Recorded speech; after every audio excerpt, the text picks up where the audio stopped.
Sir हमने कहा है इसके बाद यार वॉइस भी देख लेना, बच्चे कह रहे हैं वॉइस का थोड़ा सा वॉल्यूम कम करें।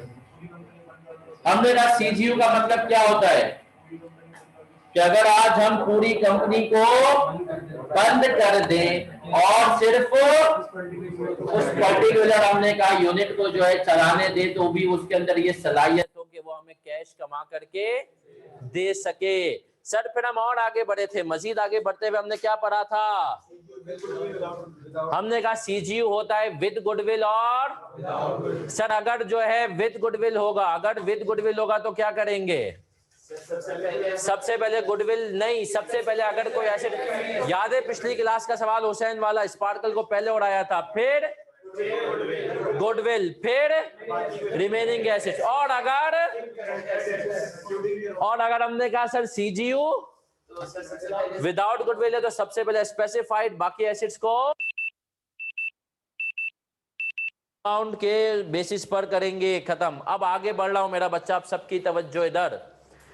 सर पिछली क्लास में मैंने आपको जाते जाते एक और कॉन्सेप्ट भी दिया था कि जब हम इंपेयरमेंट कर लेते हैं तो उसके बाद हमें चेक करना होता है after impairment carrying amount should not be less than higher of तीन चीजें, क्या क्या, fair value less cost to sell, value in use और जीरो। सर आज उस कॉन्सेप्ट के ऊपर रिकॉर्डिंग ऑन है, आज उस कॉन्सेप्ट के ऊपर हम जो है सर एक सवाल देखेंगे और फिर उसी कॉन्सेप्ट के ऊपर आपका क्विज होगा एक सवाल का जो कि आईकैप पूछ चुका है। सर देखें क्लास में ही सीखना है कि यार घबराना नहीं, यकीन मानो इस दफा आईकैप से फाइनल के पेपर बड़े खतरनाक दे रहे, खतरनाक इन अ सेंस के नॉर्मल ट्रेंड से एफए में उसने हल्के टॉपिक पूछे ही नहीं, जो छोटे होते हैं ना पासिंग मार्क्स, उसने सारे खतरनाक।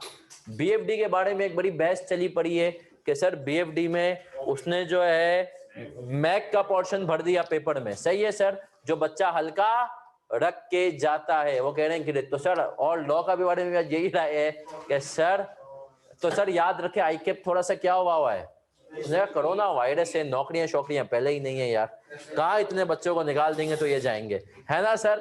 खैर मजाक कर रहा हूँ भाई, ऐसा कुछ नहीं होता, तुम लोगों को पता नहीं क्यों ऐसा लगता है कि परसेंटाइल लगता है, आईकैप तुम्हें लगता है ऐसे काम करता होगा।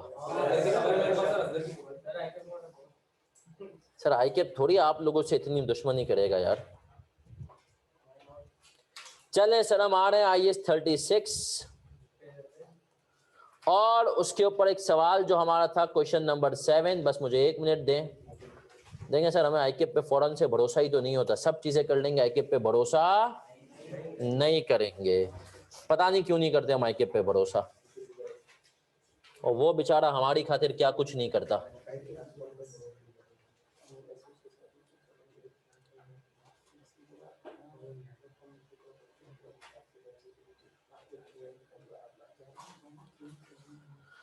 चले सर क्वेश्चन नंबर 7 पे आऊंगा मेरा बच्चा, कॉपी कोई नहीं करेगा जब तक मैं ना कहूं, और जब मैं कह दूं उसके बाद बिल्कुल आपके पास हक है कि आप कॉपी करें,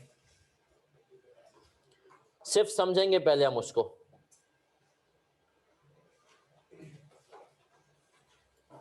ओहो ये खुल रहा है,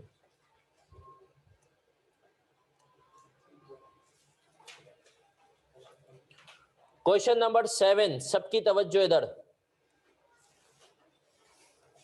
impairment of CGU containing requirement सबसे पहले पढ़नी है, calculate the carrying impairment loss if any and carrying amount of individual assets in CGU. क्या कह रहा है ये शख्स, an entity produces a product in a continuous process using 3 machines. Output of machine A is the input raw material for B and the output of which is the raw material of C. तो sir क्या एक machine CGU या तीनों मिलाकर है, तीनों मिलाकर। The output from machine C is the entity is only marketable, हमने कहा जो C का आउटपुट है उसी को बेच सकते हैं। After recognizing depreciation for the साल ended 31 December 2010, carrying amount of the machines A, B and C are, machine A B C की कितनी है और गुडविल दे दी। फिर कह रहा है there is no active market for products produced by machine A and B and machine A B and C are assets of CGU due to significant market done down for its product the entity must conduct an impairment test Recoverable amount of the CGU has been assessed as rupees 62,220 million. However, at 31 December, 31 December 2010, machine A's fair value less cost to sell is determined at rupees 12,000. Management could neither determine fair value less cost to sell nor value in use of any other individual assets within CGU. Calculate the impairment and carrying amount of individual assets in CGU. Sir देखें, सवाल करना सीखें paper में. सवाल पढ़ा आपने उर्दू में, खाका बना लिया कि सर इस केस के अंदर शरारत क्या है. नॉर्मल सीजीयू के साथ इंपेयरमेंट का है, हमें पता है गुडविल को तो उड़ाना है, लेकिन एक पक है, वो पक क्या है, मशीन ए को 12,500 से नीचे लेकर नहीं जाना. अगर उसने हमें कह दिया कि higher of fair value, value in use और जीरो, तो हमने कहा वैल्यू इन यूज निकल नहीं सकती, क्या बची, फेयर वैल्यू. जीरो से तो ज्यादा ही है, तो 12,500. अब आपको देखना है मशीन ए की इंपेयरमेंट आ कितनी रही है, कितनी होनी चाहिए. कॉपी कोई नहीं करेगा, बस सवाल को चाहें तो एक दफा फिर से पढ़ लें और खुद से भी नहीं करना. सर ये सवाल अगला मैं दूंगा आपको खुद से करने के लिए, उस टाइम पे कीजिएगा.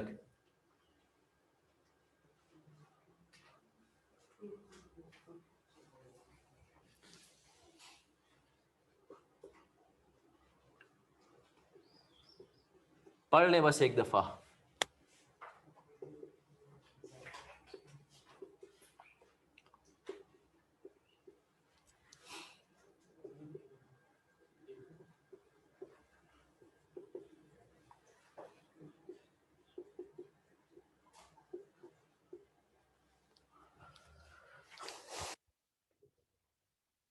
चलिए सर, ये सवाल आप सबने पढ़ लिया होगा, सबकी तवज्जो अब इधर.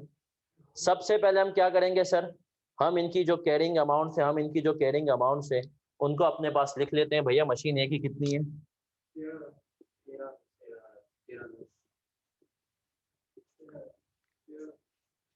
13,000, 29,250 और टोटल बताने कितना हो गया, 72,200. और आपने कहा कि सर इसने हमें बता दिया कि रिकवरेबल अमाउंट कितना है, 62,200. तो भैया इंपेयरमेंट कितनी आई, 10. ये आ गई इंपेयरमेंट. Are we clear? चलें सर, अब सुन लेना प्लीज प्लीज प्लीज.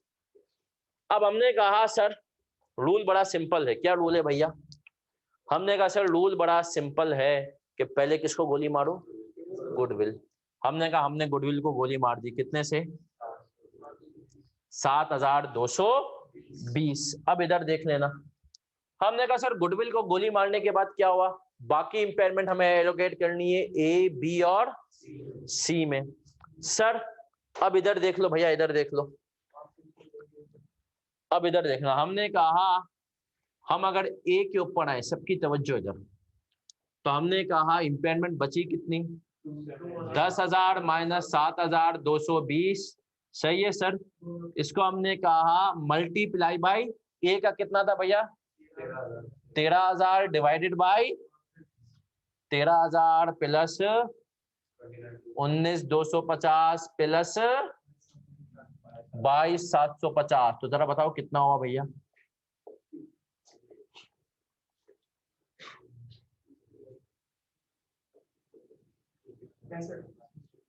पूरा 60. अबे इसका आंसर बताइए क्या बात, 554. अभी रुक जाओ, इधर देख लो. अभी कॉपी कोई नहीं करेगा, नहीं तो अल्लाह अकबर. 556. अभी कॉपी कोई नहीं करेगा. सर बी के ऊपर अगर मैं आऊं, जल्दी से बता दो, बी के ऊपर मैं आऊं तो कितना हुआ. अभी कॉपी कोई नहीं करेगा, नहीं तो शायद मिटाना पड़े कुछ. 29,250 डिवाइडेड बाई 13,000 प्लस, ये 65 है टोटल तीनों का, तीनों का मिला के हमने कहा 65 हो गया. हमें सही साहब ने बता दिया कितना हो गया टोटल भाई, 1 2. अब इधर देखना, कॉपी कोई नहीं, मैंने कहा ना हो सकता है तुम्हें मिटाना पड़े, प्लीज कॉपी नहीं करना. ये कितना हो गया, अभी हम डालेंगे 564, 556, 556. ये कितना आ गया, 12. और इसका रिमेनिंग बैलेंसिंग बताओ, 973.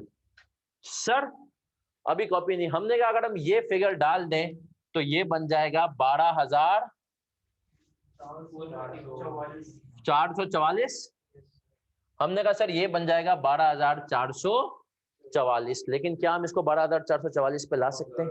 No sir. तो हमने कहा हमारी मजबूरी है कि हमें इसकी इम्पेयरमेंट कितनी करनी पड़ेगी, कॉपी कोई नहीं करेगा जब तक 12,500, ये हमें इसकी इम्पेयरमेंट तो इतनी रखनी पड़ेगी। अब हमने कहा सर अगर हम इसकी इम्पेयरमेंट इतनी रखें, बाकियों की फिगर निकालो कितनी आ रही है? 27,999, 21,777। हमने कहा अब इसका टोटल करो, इम्पेयरमेंट का कितना हुआ टोटल? नहीं 10 नहीं होगा ना, जल्दी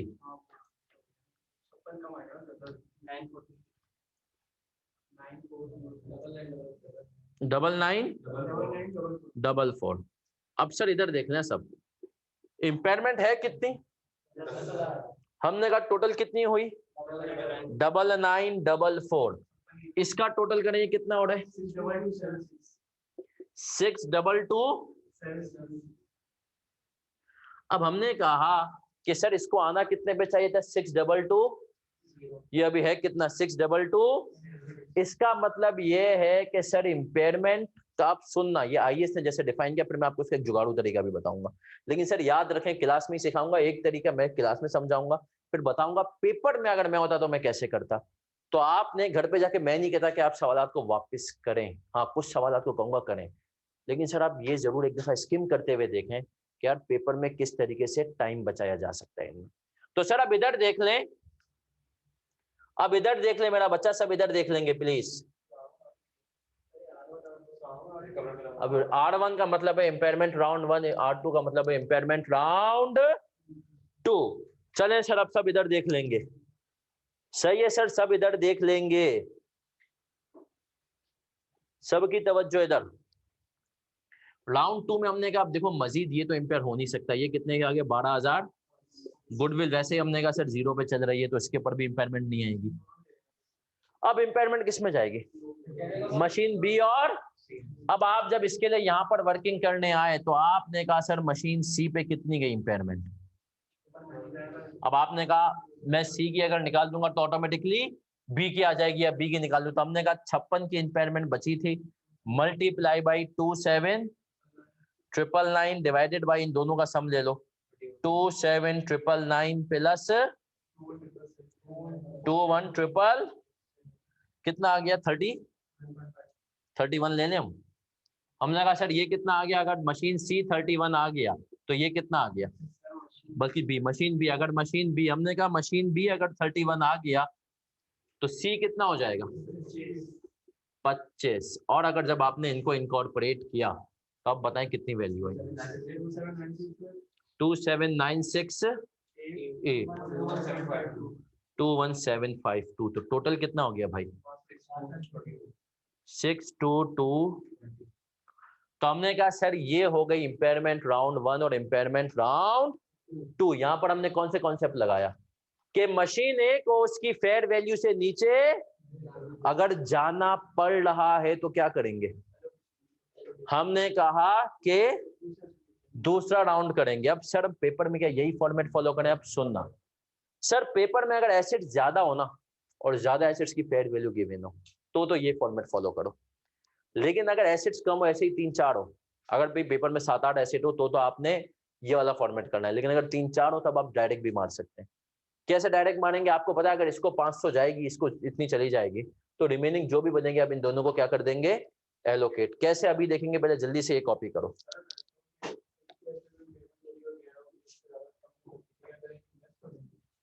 सर क्योंकि हमने कहा, एक मिनट क्या सर, हमने कहा एक बच्चे का सवाल है कि सर आपने 56 की इनकी कैरिंग अमाउंट की बेसिस पर क्यों की? क्योंकि हमने कहा sir after impairment, normal impairment allocate करने के बाद यही कैरिंग अमाउंट इन दोनों की बची थी, तो हमने इसी की बेसिस पर कर दी, रिवाइज कैरिंग अमाउंट की बेसिस पर। आईएएस ने कहा है कि सर इसको रिवाइज कैरिंग अमाउंट की बेसिस पर करें, क्योंकि अब इम्पेयरमेंट जो बची है वो सिर्फ 2 एसिड्स पे बची है, तो जो बेचारे 2 एसिड्स थे, तो पहली गोली खाने के बाद वो जितने जख्मी हुए हैं उसी को देखते हुए इनको दूसरी गोली मारो, है ना सर? ऐसा ना हो कि पहली गोली की। एक बच्चे के सवाल पूछे, उसका सवाल ये, इस बेसिस पे एलोकेट क्यों नहीं कर रहे? इस बेसिस पर क्यों कर रहे हैं? तो हमने कहा इसका जवाब क्या है, क्या आईएएस कहता है ये सिचुएशन पहली गोली खाने के बाद थी। पहली गोली खाने के बाद दूसरी गोली पे अगर वो इतने जख्मी हैं फिर उनको क्या करो। लेकिन सर अल्टीमेटली कोई खास फर्क नहीं आएगा आंसर पे, अभी आप रुकें, अभी हम देखेंगे। कॉपी करे मेरा बच्चा ये कैरिंग अमाउंट के बेसिस पर, तो क्या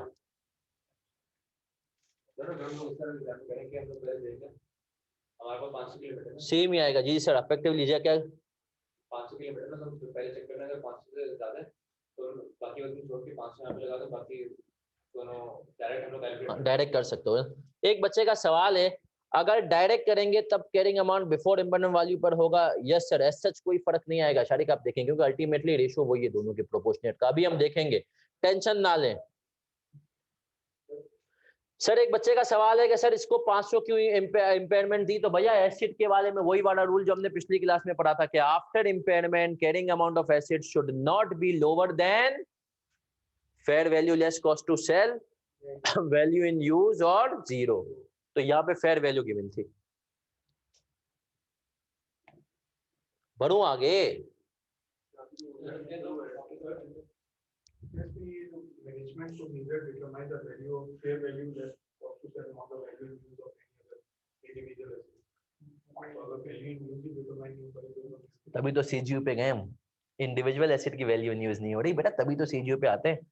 सीजीयू पे जाने का मकसद ही फौत हो गया ना, अगर हमने कहा इंडिविजुअल की भी हो गई तो। सर अगर बाद में एक्चुअली इम्पेयरमेंट पता चल जाए, जिस तरह अगर अभी फेयर वैल्यू और वैल्यू बाद में अगर इनमें से किसी एक पता चल जाए तो आपस में इनके ट्रांसफर हो सकती है या फिर रिवर्स करनी पड़ेगी? सर हमने कहा एक बच्चे का सर सवाल आया कि अभी फेयर वैल्यू जैसे कि नहीं पता, हमने इम्पेयरमेंट कर दी और बाद में अगर एक्चुअल फेयर वैल्यू पता चल जाए तो हम क्या बाद में इनके दरमियान इंटर ग्रुप ट्रांसफर करेंगे? तो हमने कहा सर इसका जवाब है बाद में कुछ नहीं करेंगे।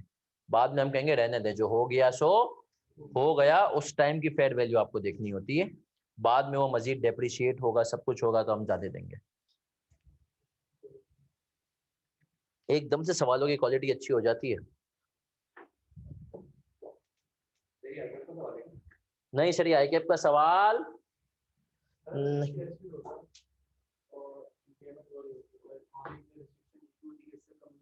ऐसा हो नहीं सकता ना, ऐसा सर हो नहीं सकता। एक बच्चे का सवाल है कि सर अगर एक ही एसिड होता और इम्पेयरमेंट हो रही होती और नहीं होता, हमने कहा भाई ऐसा हो नहीं सकता क्योंकि सर उस केस के अंदर फेयर वैल्यू और वैल्यू नहीं, और एक एसिड में सीजीयू का तो कॉन्सेप्ट ही नहीं होता ना। यूनिट नहीं ना, वहां एक ही एसिड है तो हमने कहा एक मशीन है, तो मशीन सीजीयू का मतलब होता ही मल्टीपल एसिड्स है। तो फिर बेटा सीजीयू होता है जब ग्रुप आए।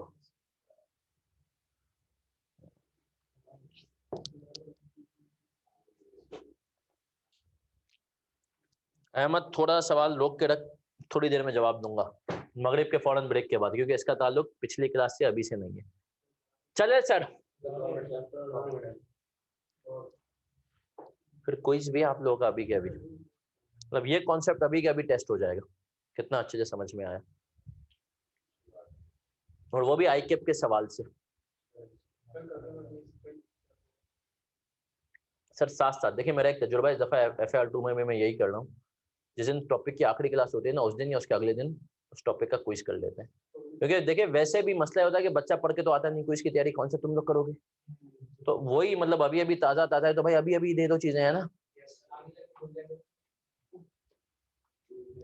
अच्छा ग्रुप में पिक दे देता हूँ मैं, क्योंकि मेरे ख्याल में कुछ बच्चों को विजिबल नहीं है, बाकी मेरे ख्याल में एक दो बच्चों को, बाकियों को तो विजिबल है।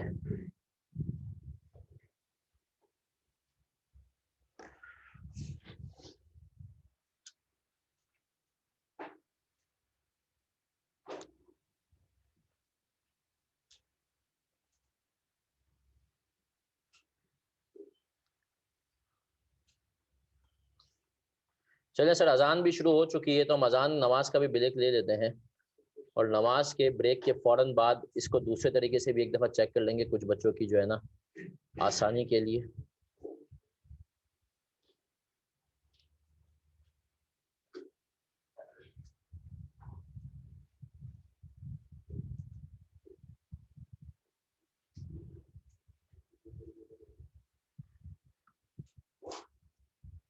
चलिए सर, हम ले रहे हैं 15 मिनट का नमाज ब्रेक और उसके बाद मिलते हैं। सर अहमद भाई का सवाल है, डिसमेंटलिंग कॉस्ट तो कैपिटलाइज होती है तो वो कैसे होती है? तो मैंने पिछली क्लास में आपको इसका थोड़ा सा बैकग्राउंड बता दिया था। क्या बैकग्राउंड था इसका पिछली क्लास में? कि सर बताओ क्या बैकग्राउंड था? मैंने बताया था कि सर देखें, यूजुअली डिसमेंटलिंग कॉस्ट की भी नेचर अलग होती है। आपके घर में एक चीज है, सपोज करें आपके घर में एक फ्रिज है, एक फ्रिज है, कोई भी चीज है, उसको अगर आप 20 साल के बाद निकालेंगे तो आप कबाड़ा करके निकालेंगे। फिर आपने कहा अगर ये बनाकर भी मैं बेच सकता हूं तो मैं बनाकर नहीं बेचूंगा, ऐसे ही बेच दूंगा, सही है, कबाड़े के तौर पे। लेकिन अगर उस चीज फ्रिज को आप 3 साल में निकालना चाहेंगे तो आप क्या करेंगे? तो मेरा यूजुअली एसेट्स के अंदर डिसमेंटलिंग कॉस्ट नहीं होती other than plant and machinery heavy.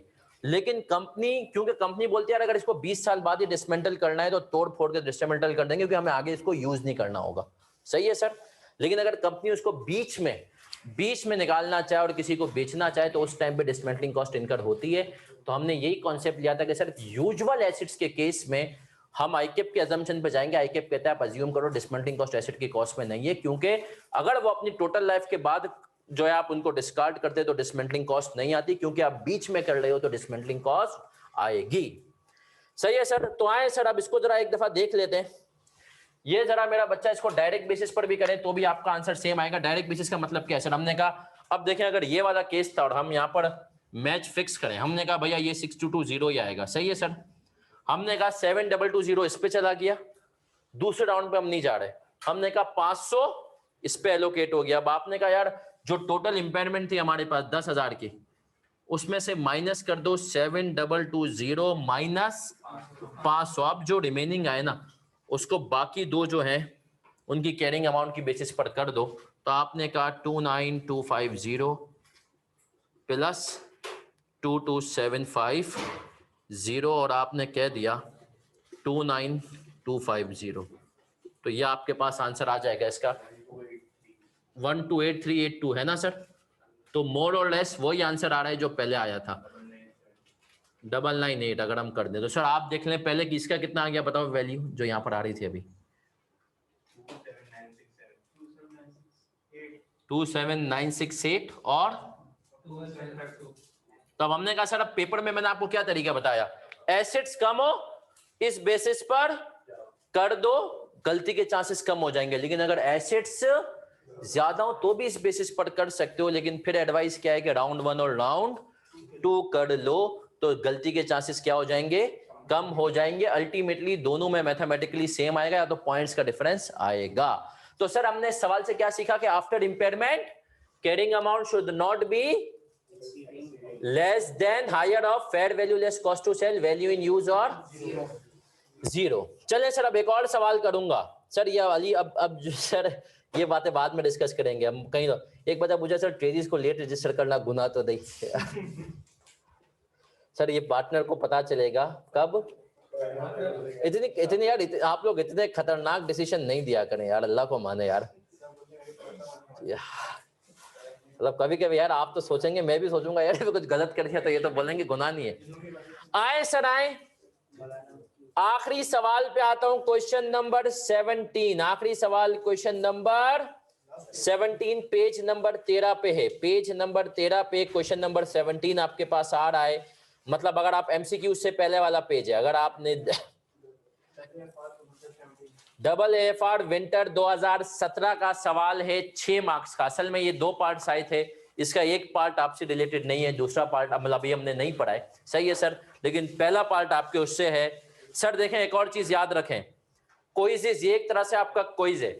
इन सवालों में जो है ना मैं सवाल भी नहीं पढ़ूंगा, नहीं तो सर सवाल पढ़ के जो है ना आधी चीजें आपको समझा देते हैं। तो ये सवाल जो है ना आपको खुद पढ़ना है और खुद करना है। ये सवाल आप लोग अब इस काबिल हैं कि 2017 के इसमें 6 नंबर ले सकते हैं।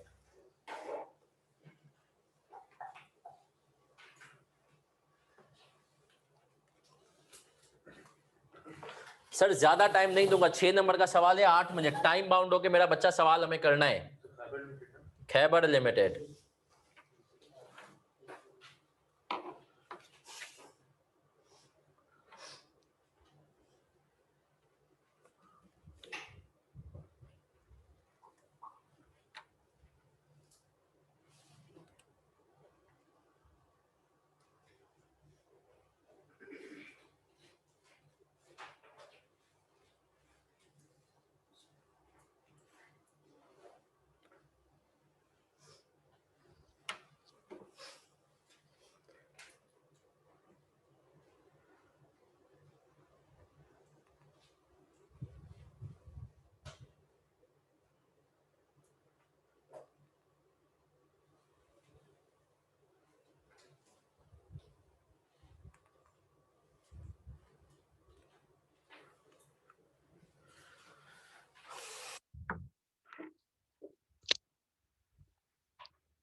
सर अगर किसी एसेट का सरप्लस होगा तो उसकी इंपेयरमेंट पहले किसको खत्म करेगी? सरप्लस को।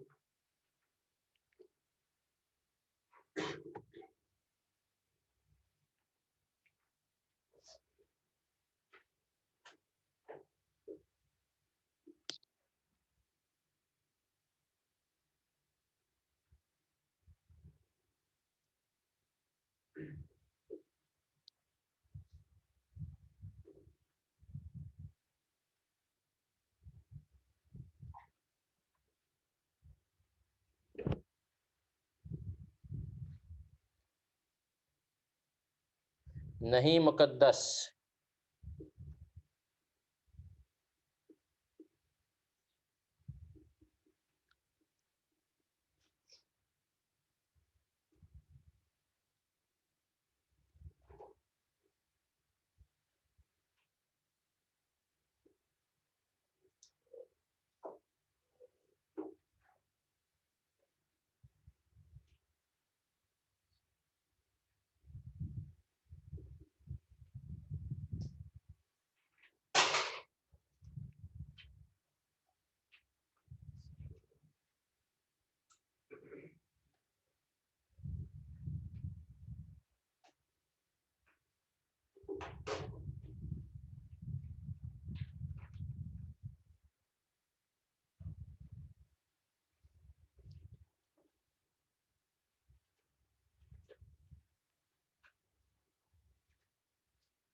अच्छा मैं देख लेता हूँ जो अवेलेबल नहीं है एमसीक्यूज के।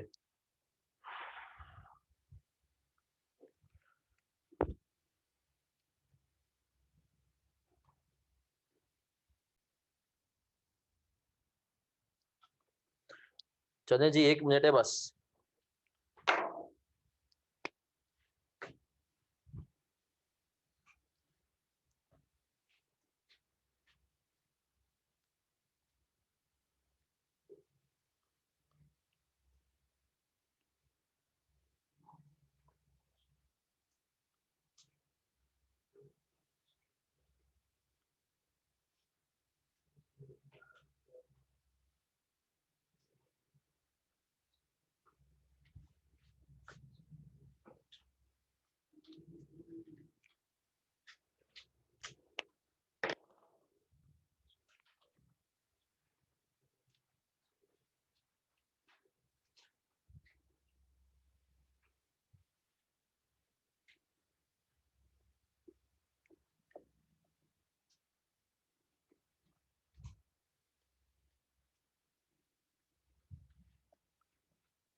चलिए सर आ जाए अब हम सवाल को करेंगे। सवाल पढ़ना following details relates to a CGU of Khyber limited as at 31 June 2017। सवाल को पढ़ने का करने का तरीका सीखें। रिक्वायरमेंट करें compute the amount of impairment and allocate to individual assets. Also calculate the amount to be charged to profit or loss for the year ended 30 June under each of the following independent situations। पहले में कह रहा है there has been a significant decline in the budgeted net cash flows of CGU, मतलब value in use की बात कर रहे हैं। सही है सर। और हमें कह दिया। अब सर मुझे एक बात बताइए कि जब भी आपको डिफरेंट एसेट्स मिले ना, सबसे पहला काम आपने ये करना है, आइडेंटिफाई करना है कि किसके ऊपर IAS 36 अप्लाई नहीं हो रहा, किसके ऊपर अप्लाई नहीं हो रहा है इनमें से। Investment property at fair value model और इन्वेंट्री, हमने कहा इन दोनों के ऊपर तो भैया IAS 36 अप्लाई ही नहीं हो रहा। तो इसका मतलब ये है कि सर हमने कहा जो हमारे पास ये कैरिंग अमाउंट आएगी फाइनल, उसमें ये जो है 22 पे आएगा, और हमने कहा इन्वेंट्री 8 पर ही आएगी। सही है सर। इसकी फेयर वैल्यू वगैरह वैसे भी हमने कहती नहीं थी। अब आ जाए सर, अब आगे बढ़ेंगे। हमने कहा इम्पेयरमेंट तो कैलकुलेट करेंगे राउंड 1, लेकिन मुझे आप यहीं पे इसकी कैरिंग अमाउंट बताएं कितनी आ रही है। और हमारे पास रिकवरेबल अमाउंट क्या होता है, higher of fair value less cost to sell और वैल्यू इन, यहाँ पर हमने कहा क्या ज्यादा है, हमने कहा वैल्यू इन यूज ज्यादा है, वो कितनी हो गई 100। तो हमने कहा रिकवरेबल अमाउंट अगर कितना है तो इम्पेयरमेंट कितनी आ गई। अब सर देखें यहां पर पता है ये तो एसेट्स आपको पता है जा रहे हैं, इम्पेयरमेंट राउंड 1 में कितने से हो रहेगी 3 से, ऐसा ही है सर। बाकी एसेट्स के केस में अगर हमें fair value less cost to sell है तो मैं आपको समझाने के लिए पेपर में आपको एक कॉलम बनाना जरूरी नहीं है, मैं आपको समझाने के लिए जिस जिसकी फेयर वैल्यू गिवन है मैं उसको यहाँ पर लिख रहा हूँ ताकि हमें रेफरेंस करने में आसानी हो। हमें पता है बिल्डिंग की कितनी है, मशीनरी 16, इसकी हमने कहा नहीं है भैया। लाइसेंस की है क्या 18, बाकी इसकी तो सर हमने कहा वैसे ही गिवन थी 22। और हमने कहा sir investment property cash not measurable, और हमने कहा इसका कुछ है ही नहीं, और हमने कहा ये तो 8 आ गई। चले सर अब आ जाए। अब हमने कहा सर जब हम इम्पेयरमेंट राउंड 1 पे जाएंगे ना, अब इधर देखिएगा, तो आपने कहा कि सर मुझे देखना है किस किस के ऊपर अब मैं एलोकेशन करूंगा और किस किस के ऊपर नहीं करूंगा। सर अब अगर हम सवाल में देखें तो हमने कहा कौन कौन से बच्चे हैं जिनके ऊपर हमें एलोकेशन करनी मांगती है। अब हमने कहा सर इधर देख लें, अब इधर देख लें, सबको इधर देखें, सबको इधर देखें। सर बिल्डिंग, मशीनरी, इक्विपमेंट, और हमने कहा लाइसेंस और कॉस्ट। लेकिन इनमें से भी एक एसेट है जिसको देखते ही मुझे पता चल गया इसके ऊपर इम्पेयरमेंट हो ही नहीं सकती। कौन सा है, गौर से देखो, मशीनरी। सर उसकी कैरिंग अमाउंट 15 है, fair value less cost to sell already कितनी है, तो हमने कहा वो तो कहता है आफ्टर इम्पेयरमेंट कम ना हो, भाई ये तो बिफोर इम्पेयरमेंट ही, तो मैंने कहा इसमें तो गुंजाइश ही नहीं है मजीद इम्पेयरमेंट करने की, है ना सर। इसको तो हमने कहा पहले राउंड में तो भी नहीं आएगा ना ये दूसरा। हमने कहा carrying amount after first round, after round 1। अब इधर देख लेना। अब हमने कहा सर बाकियों को इंपेयर कर सकते हैं, लेकिन हमें ख्याल रखना है मशीनरी लीक से आउट है, ये लीक से आउट है, ये लीक से। अब हमने कहा ये बेचारा बिल्डिंग बची है 21.7 और लाइसेंस को कितने पे लेकर जा सकते हैं 18 पे। अब अगर आप स्मार्ट आदमी है तो आप सबसे पहला काम क्या करेंगे, आप सबसे पहला काम ये करेंगे बिल्डिंग और लाइसेंस की इंपेयरमेंट टेस्ट कर लेंगे। आपने कहा सर बिल्डिंग की इंपेयरमेंट टेस्टिंग पे आता हूं। भाई बिल्डिंग कितने की है 22। अब जिन जिन के ऊपर इंपेयरमेंट एलोकेट होगी उनकी आपने वैल्यूज को क्या करना है टोटल। तो आपने कहा 22 मशीन के ऊपर तो होगी नहीं, इक्विपमेंट बेचारे के ऊपर होगी, और लाइसेंस कितना है 20 प्लस 8। जरा बताइए कितने हो गए, मल्टीप्लाई कर दें इसको। आपने कहा इंपेयरमेंट मुझे एलोकेट कितनी करनी है 17 की थी, अब तक गुडविल कितनी खा गई 3, तो कितना ही करनी है। अब कितने आ रही है इसके ऊपर इंपेयरमेंट 4 लेकिन सर कॉपी नहीं करना, क्या मैं इसको 4.46 से कम कर सकता हूं। मैंने कहा भाई चल ये बेचारा कितने से कम होगा 21.7 आएगी तो 0. अब आप आए लाइसेंस के ऊपर, किसके ऊपर आए, रुक जा वो तो इसकी इंपेयरमेंट जाएगा। हमने कहा सर अब हम आगे बढ़े, हमने कहा सर लाइसेंस के साथ भी यही मसला है, इसको भी पहले साइड करते हैं। मुझे बताएं, नहीं लाइसेंस की फेयर वैल्यू गिवन है ना, लाइसेंस की अगर हम टेस्ट कर लें अभी 20 डिवाइडेड बाई 69, इनका टोटल 69 है, मल्टीप्लाई बाई 14, तो हमने कहा लाइसेंस के ऊपर कितनी जा रही है, क्या लाइसेंस 4.05 फीट ले सकता है। तो हमने कहा लाइसेंस मैक्सिमम कितने की हिट लेगा, तो हमने कहा इसका मतलब ये है कि सर ये दो तो बेचारे हो गए। Are we clear sir. अब आपने कहा सर मैं चाहूं तो राउंड 2 वाली वर्किंग करूं, चाहूं तो डायरेक्ट करूं, डायरेक्ट करें राउंड 2, एकदम सुस्त आवाम है। हाँ सर आए। हमने कहा सर अगर हम डायरेक्ट करेंगे तो इसको तो हमने कहा बेटा तू तो 15 पे ही रहेगा। अब हमने कहा बाकी हमारे पास कितने एसेट बचे, ये तो 22 पे रहेगा, है ना सर। इक्विपमेंट बचा और इन्वेस्टमेंट प्रॉपर्टी है, और हमने कहा एनआरवी ये 0 हो गया। अब आए सर, अब हमने कहा ये बेचारे दो मासूम एसेट बचे, कौन कौन से। हमने कहा सर ये हमारे पास बचे हैं इक्विपमेंट और, जल्दी बताओ, इन्वेस्टमेंट प्रॉपर्टी। अब मुझे बताओ इक्विपमेंट कितने का है,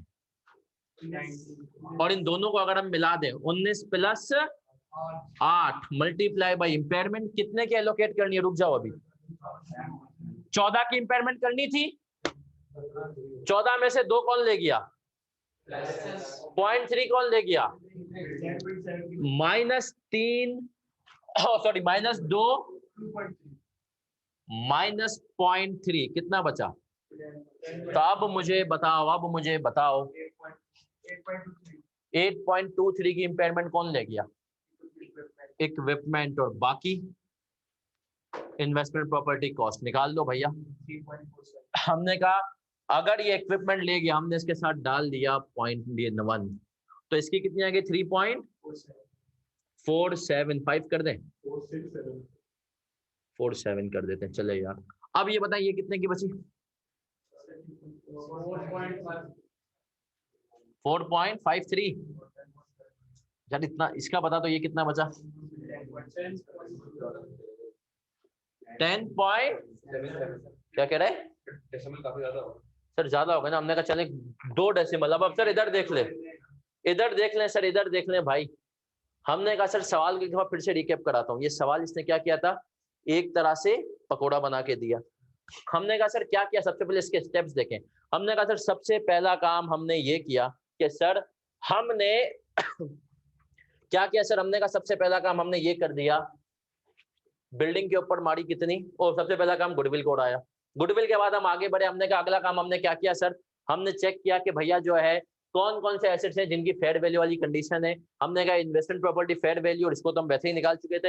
हम आए, हमने कहा कि सर क्या मशीन को हम मजीद इंपेयर कर सकते हैं, तो हमें जवाब मिला कि नहीं सर मशीन को हम इंपेयरमेंट नहीं कर सकते सर। फिर हम आगे बढ़े और हमने पूछा कि भैया क्या हम बिल्डिंग को कर सकते हैं, बोला कर तो सकते हो, मैक्सिमम कितना जा सकते हो, 21.7। फिर हमने कहा इसके अलावा लाइसेंस को कितने तक जा सकते हैं, इसने कहा लाइसेंस पे जा सकते हो कितने तक, 18 तक।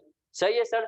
तो हमने इन दोनों को चेक किया कि इनके हिस्से की इंपेयरमेंट आ तो ज्यादा रही थी, लेकिन हमने इनको कहां तक रिस्ट्रिक्ट किया, 21.7 और 18 तक। तो हमने इन दोनों को इतनी इंपेयरमेंट एलोकेट की। फिर हमने कहा इंपेयरमेंट जो एलोकेशन बची थी वो कितनी बची थी, 14 - 2 - 0.3, कितना बचा, 11.7। 11.7 की इंपेयरमेंट बची थी। हमने कहा 11.7 की इंपेयरमेंट में 2 ही एसेट हमारे पास बचे थे जो बेचारे फारिग थे, जिनको सारी हमें हिट देनी थी। कौन कौन से, इक्विपमेंट और इन्वेस्टमेंट प्रॉपर्टी एट कॉस्ट। हमने बाकी रिमेनिंग इंपेयरमेंट इन दोनों में एलोकेट कर दी। ये था 6 नंबर का सवाल। जरा मुझे बताएं इंपेयरमेंट होगी पूरी 17 की, और ये कितनी हो गई जी, मुझे बताओ कोई सवाल था।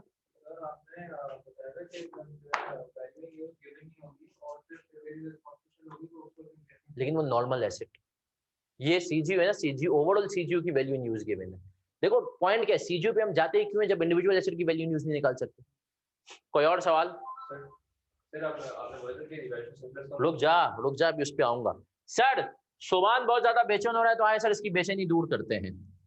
सर हमने कहा इसने हमसे क्या पूछा, इसकी रिक्वायरमेंट पढ़ो के बताओ, पीएनएल में कितनी इंपेयरमेंट चार्ज करोगे, पीएनएल में कितनी इंपेयरमेंट चार्ज करोगे। अब इधर देख लो भाई, इधर देख लो, सब इधर देख लो, 1 मिनट बस, ये एक इसकी एंट्री बना दूं, नहीं तो सर सुभान बेचैन होगा बेचारा। हमने कहा सर इसने हमसे रिक्वायरमेंट में पढ़े क्या कहे, पीएनएल में कितनी इंपेयरमेंट चार्ज करने लगे हो। हमने कहा अभी बताते हैं कितनी चार्ज करने लगे। हमने कहा टोटल इंपेयरमेंट आई कितने की, मानते हो 17 की। हमने कहा सही है सर 17 की अगर आई है, लेकिन हमारे पास रीवैल्यूएशन सरप्लस कितना बचा हुआ था बिल्डिंग का, 3 का बचा हुआ था। तो हमने कहा ये जो बिल्डिंग की इंपेयरमेंट आई है ये किसमें चार्ज हो जाएगी, इससे हम क्या डेबिट करेंगे, रीवैल्यूएशन। तो हम रीवैल्यूएशन सरप्लस डेबिट करेंगे कितने से, 0.3। बाकी से हम क्या करेंगे, इंपेयरमेंट लॉस 17 माइनस 0.3 16.7। अब इधर देख लो इसकी एंट्री मांगी नहीं, फिर गुडविल कितने से खत्म हुई, 3 से। तुमने कहा इंपेयरमेंट वाला कॉलम उठाना है, equipment accumulated impairment loss equipment कितने से आ रहा है, हमने कहा कितने से आ रहा है 8.23। इसके अलावा लाइसेंस कितने से आया, एक्यूमुलेटेड इंपेयरमेंट लॉस। सर याद रखें गुडविल को डायरेक्ट खत्म करते हैं, बाकियों में क्या करते हैं, कितने से 2। और हमने कहा सर एक्यूमुलेटेड इन्वेस्टमेंट प्रॉपर्टी 3.47। हमने कहा सर हो गई पूरी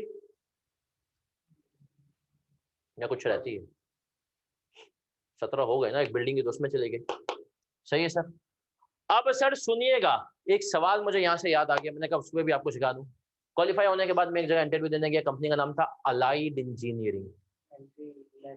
कितना टोटल,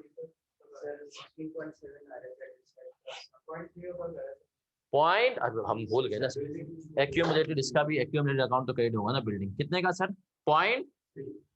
सर मैं अलाइड इंजीनियरिंग में क्वालिफाई होने के बाद गया, एक 60 साल से ऊपर के सीए वहां पे बैठे हुए थे, उन्होंने मुझसे एक सवाल पूछा, इसका जवाब देने में मुझे थोड़ा सा टाइम लगा। सवाल उनका ये था कि why accumulated depreciation, why accumulated impairment loss, why not directly PP, why not directly license?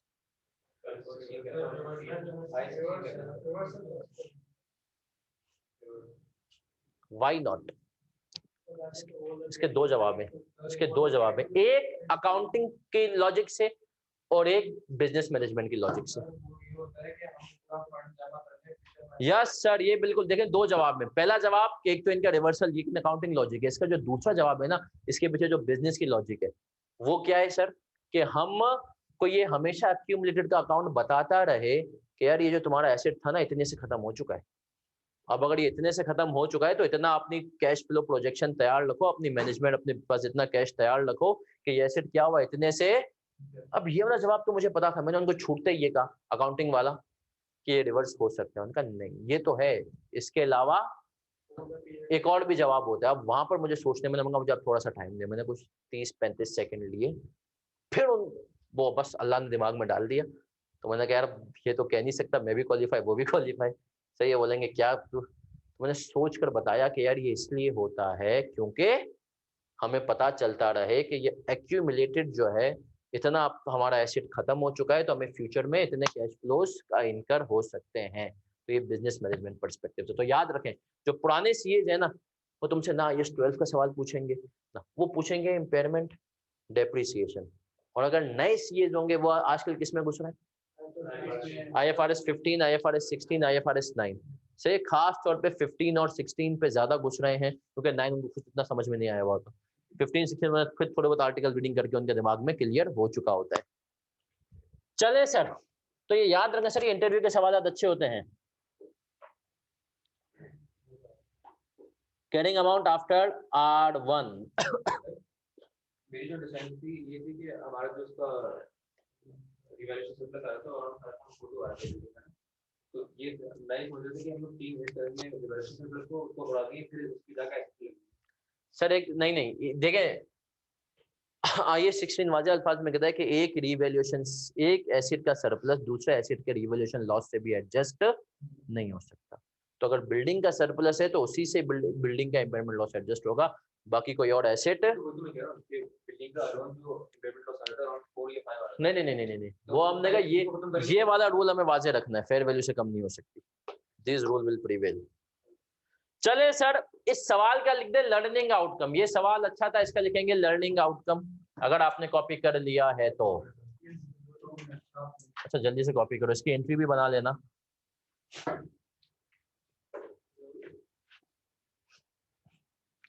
Sir इसकी देखें मार्किंग स्कीम तो नहीं, इसके एग्जामिनर कमेंट्स का कहना ये था, एग्जामिनर कमेंट्स इसका इस सवाल के अंदर इसका और पार्ट भी मिला के पासिंग रेशो था 21%, 10 में से 2 बच्चे पासिंग मार्क्स उठा पाए थे।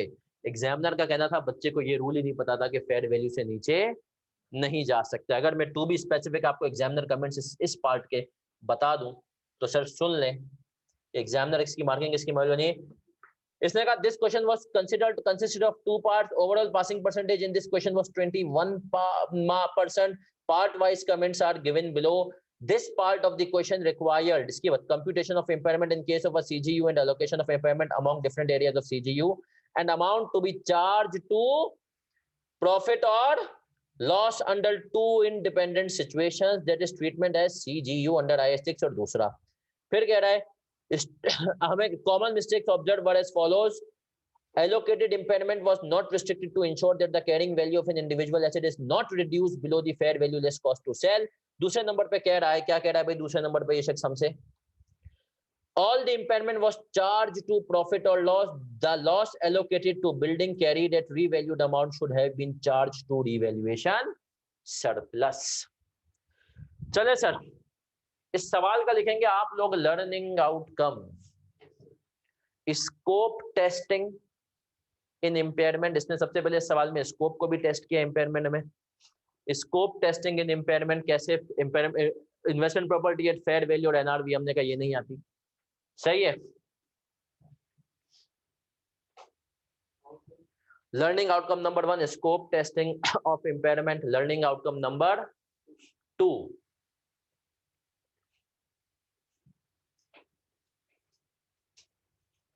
learning outcome number 2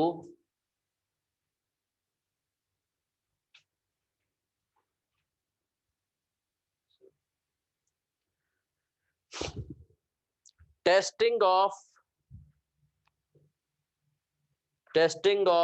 rule related to carrying amount after impairment, testing of rule related to carrying amount after impairment should not reduce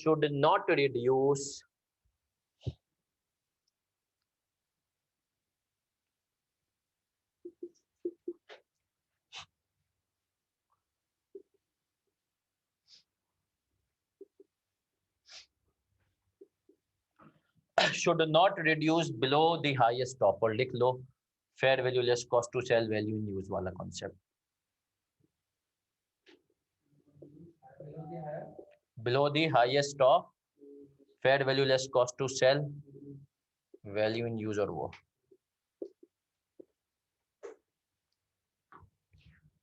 चले सर अगर इस सवाल की मार्किंग स्कीम में आपको डिफाइन करूं तो मेरे हिसाब से इसकी ये मार्किंग स्कीम थी। देखें कभी भी आप एक अगर आपका आंसर गलत आ गया पूरे मार्क्स नहीं काटेगा, क्योंकि इक्विप ने नहीं दी सर, इसने सबके 0.5 रखे होंगे, लेकिन क्योंकि इक्विपमेंट और हमने कहा लाइसेंस के अंदर उसके अंदर इन्वेस्टमेंट प्रॉपर्टी कॉस्ट के अंदर वर्किंग है तो उनके कितने रखे होंगे 1-1 मार्क्स, और 1 मार्क्स ये बताने के रखे होंगे कि सरप्लस के अंदर कितना जाएगा। ये पार्ट था हमारा 6 नंबर का। सर क्या हम क्लियर है सर? फिर कल को हमें एक बच्चे का सवाल था, किसका सवाल था मुझे याद नहीं एग्जैक्टली, अब मैं अगले कॉन्सेप्ट की तरफ आपको लेकर जा रहा हूँ, सही है सर।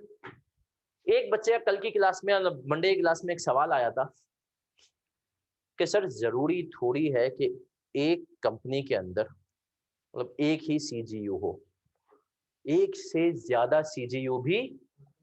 अब सुनना एग्जाम्पल बता रहा हूं, आज अगर यूनिलीवर पीएनजी को अक्वायर कर ले, पीएनजी को अक्वायर कर ले तो अब पीएनजी की भी सर डिफरेंट कैटेगरीज है ना सर, पीएनजी के भी डिफरेंट ब्रांड्स हैं, सही है सर। एरियल है, अपना लाइफ बॉय है, हेड एंड शोल्डर है। हमने कहा ये सब किसके, लाइफ बॉय क्या कह रहा हूँ, सेफ गार्ड, एरियल है, सेफ गार्ड है, हेड एंड शोल्डर है, तो हमने कहा सर ये सब किसके ब्रांड है, पीएनजी के, और ये सारे ब्रांड के अपनी जात में एक सीजीयू है।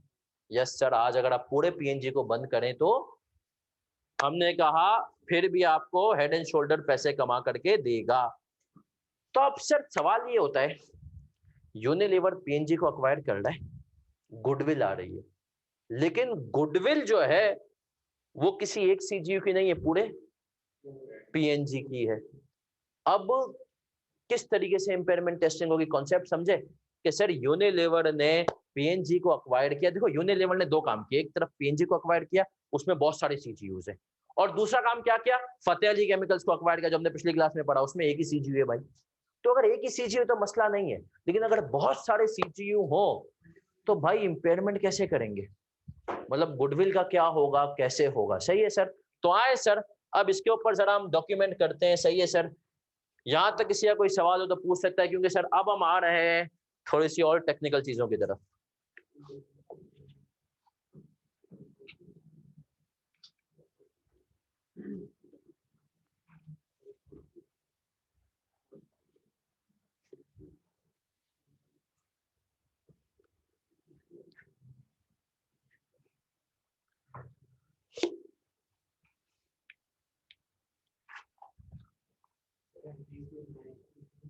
नहीं, एंट्री तो खैर वजह से मांगे ही नहीं थी। कोई बीकॉम का पर्चा चल रहा है ये? कितने लोग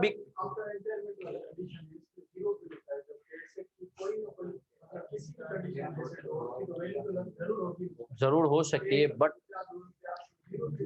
इसने लिख दिया है कि यार अगर कभी कभी वैसे पॉसिबल नहीं है कि जीरो, उसने लिखा कि जीरो एक मिनिमम के कोई भी एसेट जीरो से ज्यादा नहीं जाना चाहिए। बाज मतलब उसने कहा कैरिंग अमाउंट का और उसका रेशियो ऐसा बने क्या, और उसके ऊपर इंपेयरमेंट इतनी जा रही हो जितनी उसकी कैरिंग अमाउंट नहीं बचती, तो उस केस में इसने रखा है कि मैक्सिमम कहां तक रखोगे, जीरो पे।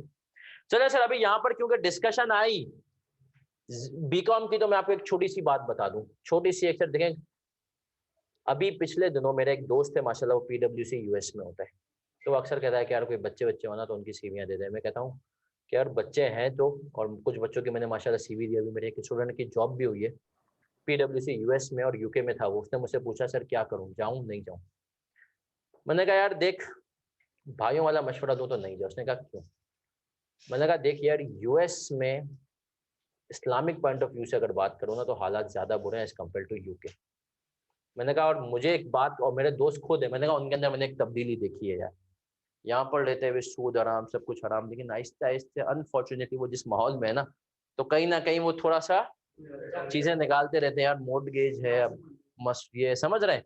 तो एक माहौल होता है ना, दाढ़ियां छोटी से छोटी होती जाती हैं। क्योंकि एक दफा मेरे दोस्त के साथ ऐसा हुआ है, वो कह रहा है कि यार वो, अच्छा पीडब्ल्यूसी में जब आप जाते हो ना तो वहां पर आपको जो है ना पार्टनर स्पॉन्सर मिलता है 2 हफ्ते के लिए। तो बोलता है यार वो 2 हफ्ते के लिए गया, पार्टनर उसकी थी खातून और उनकी पूरी फैमिली के साथ, वो उसके घर में रहता था अलग से एक। तो अब वो कह रहा है उसका शौहर मेरे पीछे पड़ गया, मुझे बोला दाढ़ी कटा।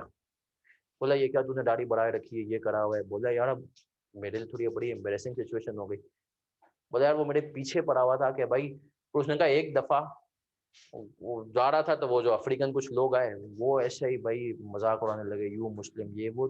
खैर वो अभी भी यूएस में ही है, लेकिन मैंने देखा है कि यार उसकी सोच में बड़ा फर्क आ गया। और दूसरी चीज जो मुझे हमेशा लगता है कि अगर आप वहां पर जाओ, आप दीन में कनेक्टेड रहे तो बहुत अच्छी बात है, शायद आप पाकिस्तान में दीन से ज्यादा आगे बढ़ो अगर आप दीन में, लेकिन खुदा ना खासा अगर आप दीन में कनेक्टेड नहीं रहे ना, तो मुझे एक बात का डर है कि शायद आपकी आने वाली 1-2 नस्लों के बाद से जो है ना इस्लाम निकलना शुरू हो जाए।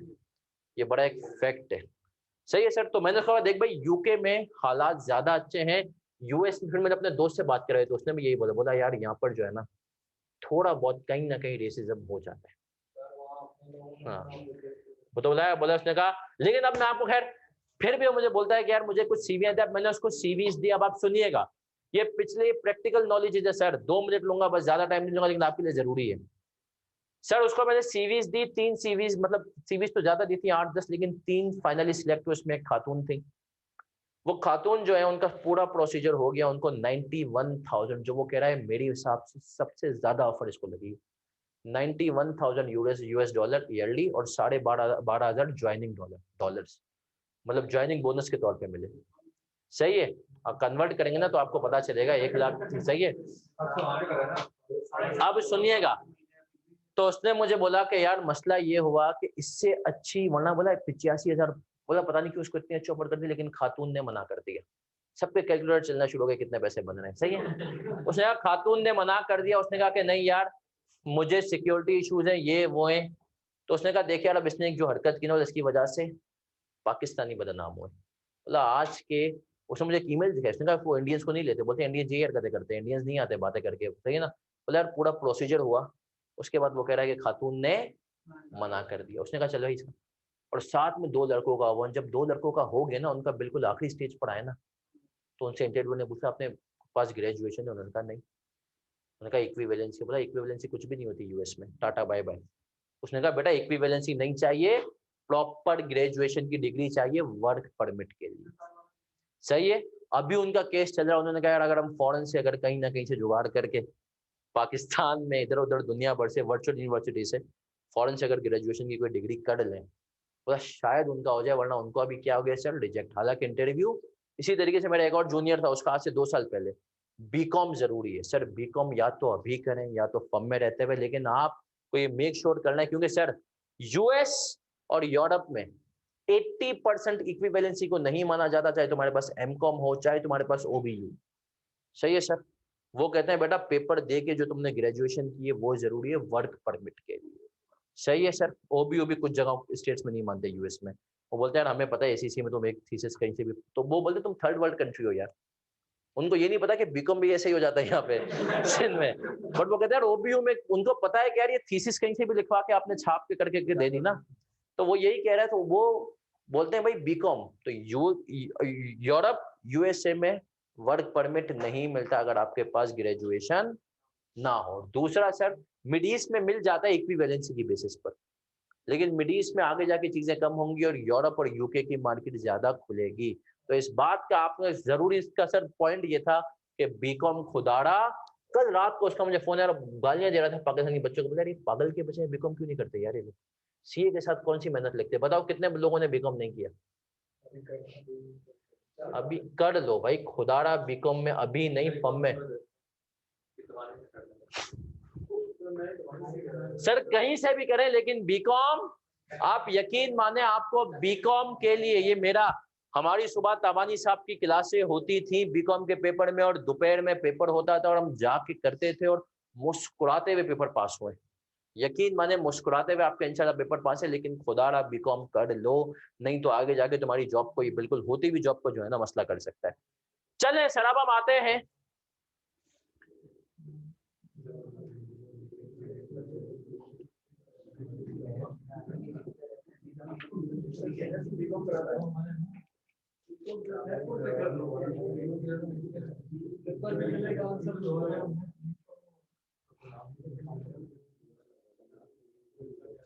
कॉपी करें बेटा। खैरपुर में तो मेरे दोस्तों ने जो किया है वो पेपर देने नहीं गया, अगला बैठा हुआ अबू धाबी में और उसका पास हो गया, किसी और ने उसकी जगह उसने सेटिंग कर ली। वो होता है पर पेपर लेते हैं 2-2.5 हजार रुपए और बोला पेपर आपके बदले हम देंगे और गारंटी पास है।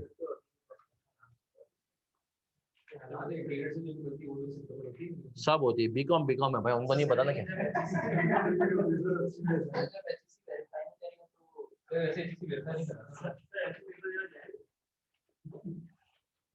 चल ऐसा ला दे।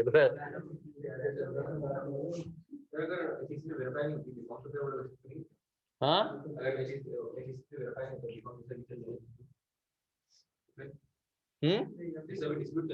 सब हो जाएगा यार, टेंशन क्यों लेते हैं आगे जाके।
ओके, हमने यही लिखा, हमारा फतेह अली है। हाय सर, अभी ऑडिट पे फर्गूसन के पास ऑडिट थोड़ी है।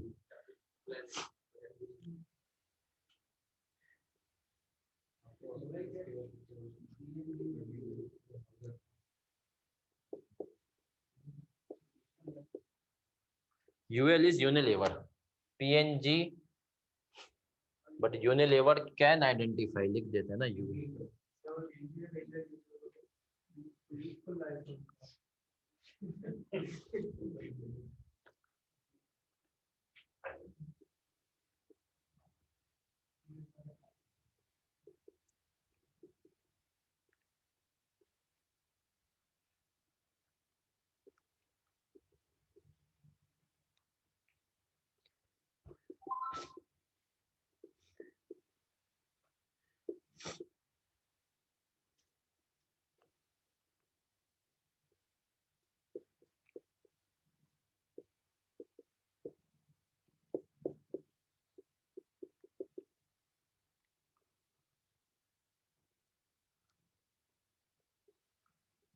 हजारा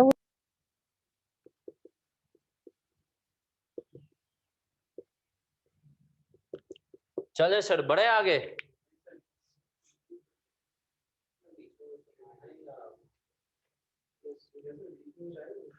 नहीं सर, कुछ भी नहीं आएगा।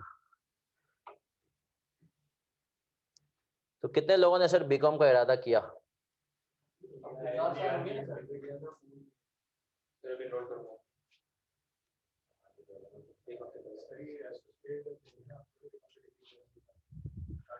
यार अब हाँ, कुछ इसका मसला तो चल रहा है, लेकिन केयू तो मेरे ख्याल में पार्ट 1 पार्ट 2 कर रही है ना।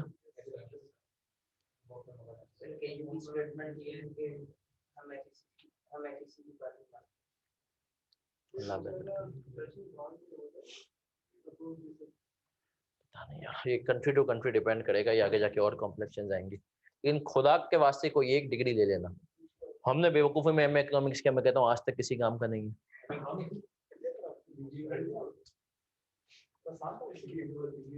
फायदा नहीं, को बहुत आसान है एमए सर, बस वो ऐसे ही शौक था फम में, भाई दोस्तों कहाँ भाई क्या करो, हमने कर रहे थे। हमने तो इस चक्कर में क्या फम की एक दिन की छुट्टी मिलेगी।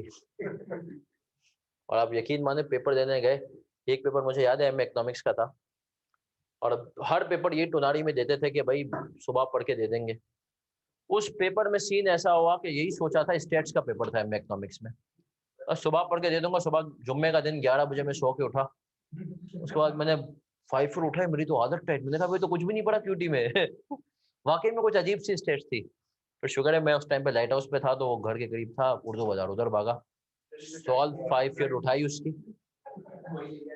वो घुमाई, नहीं वो थोड़ी देर घुमाई, जुम्मे की नमाज पढ़ी, जुम्मे की नमाज के बाद यूनिवर्सिटी गया, और पेपर शुरू हो चुका था। मैंने कहा अभी तैयारी पूरी नहीं, आधा घंटा और लगेगा। यूनिवर्सिटी की मस्जिद में बैठा, घुमाई, पेपर देने, आप यकीन माने गया हूँ। और पेपर बस पता नहीं, याद भी नहीं कैसा हुआ, लेकिन उस पेपर में मेरे सबसे हाईएस्ट मार्क्स है। सही है, कुछ 100 में से 70-80 आ गए थे, बाकियों में 63-62 में पास हुआ। सही है सर, पता नहीं यार ये सर। तो सर एमए इकोनॉमिक्स जो होता है ना, वो जरूरी है भाई। एमए इकोनॉमिक्स जरूरी नहीं है, खुदा के वास्ते कोई तुम्हारा दोस्त कर, वो बंदा करे एमए इकोनॉमिक्स जिसको टीचर बनना हो, और ना कसम खुदा की मुझे वो दिन जाया जाते हैं कि यार मैं क्यों गया। उससे अच्छा मैं फम की छुट्टी तो कर ही ली थी, घर पे बैठा रहता। सर वो डिग्री अभी किसी काम की नहीं ना, मुझे लगता है कि यार, हाँ मुझे कसम से वो मुझे सीवी पे भी नहीं लिखा। सही है, अरे क्या फायदा यार, मतलब। लेकिन सर ये देखें, वो क्वालिफिकेशन करें जिसका। चलें सर, अब आते हैं इस कॉन्सेप्ट की तरफ आते हैं, गुडविल एंड। अब हमने कहा सर 3 केसेस हैं, single CGU with goodwill. Fateh Ali chemicals की मैंने आपको एग्जांपल दी कि सर यूनिलीवर ने फतेह अली केमिकल्स को अक्वायर किया। अब हमने कहा जब अक्वायर किया तो उनके पास एक ही सीजीयू था, सर्फ एक्सेल, उसके अंदर गुडविल दी। ये केस बड़ा सिंपल है कि पहले आपने किसको उड़ाना है, पहले आपने स्पेसिफाइड एसिड, फिर गुडविल। और सर ये वाला केस होगा ना, अब हमने कहा यूनिलीवर ने पीएनजी को अक्वायर किया, लेकिन यूनिलीवर आइडेंटिफाई कर सकता है कि यार हमने एरियल की मद में इनको कितने पैसे दिए हैं, हमने इनको शर्त उसकी तरफ से सेफ गार्ड की मद में कितने पैसे दिए हैं, तो इन दूसरे अल्फाज में यूनिलीवर गुडविल जो है ना एरियल को और अपना बाकी जो उनके ब्रांड्स है उनके ऊपर एलोकेट कर सकता है। ये वाला केस भी फिर बड़ा सिंपल हो गया है ना सर, ये वाला केस भी इसके जैसा ही हो गया। उसने हमें कह दिया एरियल है सेफ गार्ड है बाकी चीजें, और उसमें उसने कहा एरियल के अंदर हमें लग रहा है कि जो है वसीम भाई ने गलत ऐड चला दिया और एरियल इंपेयर हो रहा है। सही है सर, तब उन्होंने कहा आप एरियल की सिर्फ आप इंपेयरमेंट टेस्टिंग करोगे क्योंकि आप क्या कर रहे हो, गुडविल एलोकेट कर सकते हो। अभी सवाल देखेंगे आपको लगेगा बहुत इजी है सर, ये थोड़ा सा टेक्निकल केस है लेकिन ये भी इंशाल्लाह आपको मुश्किल। यहां पर वो कह रहा है कि अगर आप गुडविल को मल्टीपल सीजीयूज में एलोकेट नहीं, भाई होता है, यूनिलीवर ने कहा यार हमने पीएनजी खरीदी है, अब यार हमारे लिए बहुत मुश्किल है कि हम ये लगा सकें कि हमने एरियल के क्या पैसे लगाए उसके अंदर, एरियल के क्या चीजें हैं बाकी सेफ गार्ड वगैरह की। तो उस किस्म के केसेस के अंदर क्या होगा सर, उस किस्म के केसेस के अंदर थोड़ी सी अकाउंटिंग डिफरेंट है। ये शायद पढ़ के आपको इतनी अच्छे समझ में नहीं आए, लेकिन जब आप इसका भी सवाल देखेंगे दोनों केसेस आज ही कर लेंगे इंशाल्लाह, टेंशन ना ले। तो हमने कहा सिंपल है, इसने कहा first test for impairment affected CGU without goodwill, फिर कह रहा है test then overall impairment testing of all CGUs including goodwill. तो सर दिखने में थोड़ा सा अजीब है लेकिन इतना मुश्किल है नहीं। आए सर आए, पहले इसको समरी से पढ़ते हैं और फिर इसके सवालात करते हैं। ओनली अफेक्टेड सीजीयू बताऊंगा सर, अभी सवाल पढ़ेंगे कि उसने हमें बता दिया कि एक सीजीयू अफेक्ट हुआ है तो सिर्फ आप उसी को करोगे। यहां पर भी अगर कहेगा ना एक सीजीयू तो मजबूरी होगी हमारी, हमें कहीं ना कहीं सबको करना पड़ेगा। तो सर कॉन्सेप्ट क्लियर है कि बाज मर्तबा कंपनी आइडेंटिफाई नहीं कर पाएगी। आए सर आए, सबसे पहले सर हम एक काम करेंगे, अब आप इधर अगर आ जाएं और समरी के पेज नंबर 3 पे आ जाए, मतलब ओवरऑल शुरू से पेज नंबर 3 पे आ जाएं, समरी का पेज नंबर 2 है गालबन, और उसके अंदर देखें आ रहा है goodwill relating to single CGU. ये वही बातें जो हमने पढ़ी हुई है कि reduce the carrying amount of goodwill then allocate remaining impairment to other assets of the CGU pro rata on the basis of carrying amount of each asset in the CGU. In allocating impairment don't reduce the carrying amount of any asset below the highest of what fair value less cost to sell value in use। और फिर कह रहा है goodwill relating to multiple CGUs, goodwill allocable to multiple CGUs. अब इसने कहा कि इसके दो केसेस हैं, goodwill relating to multiple CGUs के दो केसेस हैं। पहला केस जो अभी हमने पढ़ा, goodwill allocable to multiple, compare carrying amount of impaired CGU मतलब affective CGU affected including goodwill allocated with recoverable amount of debt CGU including goodwill। impairment shall be allocated to reduce the carrying amount of the asset in the following order। पहले goodwill को उड़ाओ, इसके बाद remaining assets को, लेकिन उड़ाते हुए इस बात का ख्याल रखना कि fair value less cost of disposal value in use या जीरो से आगे ना बढ़े। सर अभी तक हमने यही पढ़ा, इसके ऊपर एक बिल्कुल हल्का सा सवाल देख लेंगे तो आप बोलेंगे सर क्या बेकार सवालात हैं, लेकिन सर करने तो है ना है। इजी सर, एक कॉन्सेप्ट बिल्डिंग सवालात हैं, इनके ऊपर खतरनाक तरीन सवालात भी हैं। अब तक विंटर 2016 से मैं अगर देखो इंपेयरमेंट 3 दफा आ चुका है 20-20 नंबर का, 20-18 नंबर इतने नंबर्स का। सही है सर, तो ये हल्का टॉपिक यहाँ पर छोटे टॉपिक्स में इसको एक बहुत बड़ा मकाम हासिल है। आए सर आए, क्वेश्चन नंबर हम आ रहे हैं 8 पे, क्वेश्चन नंबर 8 पर आ रहे हैं, और क्वेश्चन नंबर 8 में हमसे क्या कह रहा है पढ़ते हैं। Impairment of CGU goodwill allocable to multiple CGUs, calculate the impairment loss if any and carrying amount of individual CGUs। On 31 December 2010 entity T acquires 100% voting rights in entity M for rupees 10,000। entity M has manufacturing plants in 3 countries। सही है जी, data below relates to the end of 2000। Activities in country A ये एक CGU है, activities in country B ये एक CGU है, activities in country C ये एक सीजीयू है। इसने टोटल 10,000 में खरीदा है, लेकिन देखें इसने हमें तीनों को बता दिया कि मैंने प्राइस पे की है, उसमें तीनों की क्या क्या जो है कितने किसकी मद में कितने पैसे पे किए, इनकी फेयर वैल्यूज कितनी है और गुडविल कितनी है। फिर कह रहा है goodwill arising on the acquisition of entity M has been allocated to 3 CGUs countries A B and C. Just after acquisition a new government is elected in country A. Country A के अंदर sir क्या हुआ, acquisition के बाद एक नई government आ गई। हमने कहा जाइए आ गई तो क्या हुआ, कोई मसला नहीं है। It passed legislation that significantly restricts exports of the main product produced by NTT and its subsidiaries, that is Group. As a result, and for the foreseeable future, Group T's production in country A will be cut by 40. Management estimates cash flow forecast for country A operations and determining the cash generating units recoverable amount to be 1360. हमने कहा भाई CGU कितने पे आ जाएगा, ये 1360 पे आ जाएगा। चले सर तो बढ़ जाए आगे। हमने कहा चले सर, अब हमने कहा ये सवाल बहुत ज्यादा आसान है। कैसे आसान है, आए सर, कॉपी कोई भी नहीं करेगा भाई जब तक मैं ना कहूं। अब ये सर कौन सा केस है, हमने कहा कि गुडविल एलोकेबल है। मेन चीज क्या है, गुडविल, हम गुडविल को एलोकेट कर सकते हैं। तो सर ये तो बिल्कुल नॉर्मल सा सवाल बन गया है ना सर। अभी हम सिर्फ इंपेयरमेंट टेस्टिंग किसकी करेंगे, कंट्री ए की। तो आए सर आए, कंट्री ए की टेस्टिंग करेंगे, कॉपी कोई नहीं करेगा। हमारे क्वेश्चन नंबर 8 पे बहुत ज्यादा सिंपल, हमने कहा कंट्री ए की बात कर रहे हैं सिर्फ और सिर्फ। हमने कहा अदर एसेट्स जिनकी इसने फेयर वैल्यू दी हुई है ना सर, कंसोलिडेशन में याद है ना सर, जो एसेट्स हम अक्वायर्ड करते हैं उनको फेयर वैल्यू पर रिकॉर्ड करते हैं, है ना सर। इतना तो कंसोलिडेशन याद है आपको बचपन में। और गुडविल, मुझे बताएं सर अदर एसेट्स कितने, कैरिंग अमाउंट की बात करूं 3000, 2000 की फेयर वैल्यू है, और हमने कहा गुडविल कितनी है। तो कंट्री ए के जो टोटल हमने कहा एसेट्स हैं वो कितने, 3000। Are we clear.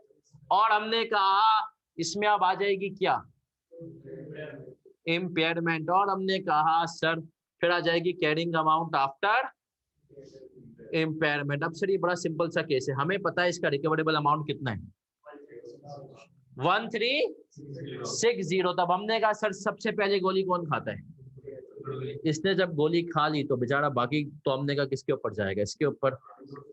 कितना गया, नहीं ये कितनी आ रही है 1640, तो कितना हो गया 600। तो ये कितना बचा सर 13। तो बस सर ये हो गया सवाल। 2000 है, लेकिन हमें गुडविल भी तो मिली थी, कंट्री ए को गुडविल भी तो मिली थी 1000, और गुडविल को हम एलोकेट कर सकते हैं मल्टीपल सीजी उस पे।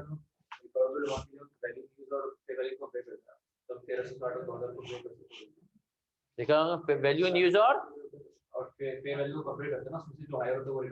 Fair value at the time of acquisition थी, अभी नहीं है, समझ रहे, एक्विजिशन के टाइम थी। ओहो सर स्क्रीन में इसको वो कर देता हूँ, बिल्कुल कर देना, रुक जाए।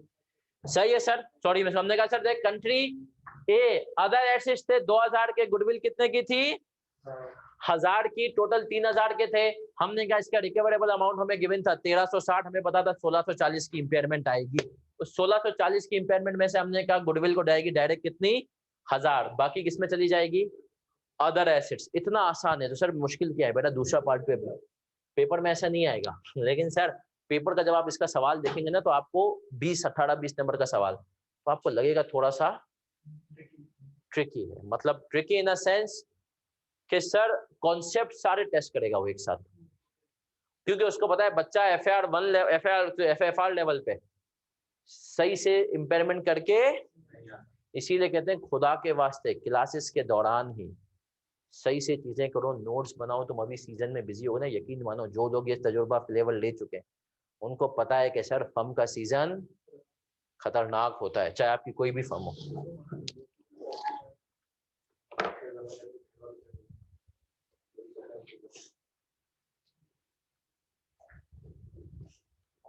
कितने लोगों ने एमसीक्यूज कर लिए, सारे कर लिए, बाकी लोगों ने देखा भी नहीं, अल्लाह माफ करे।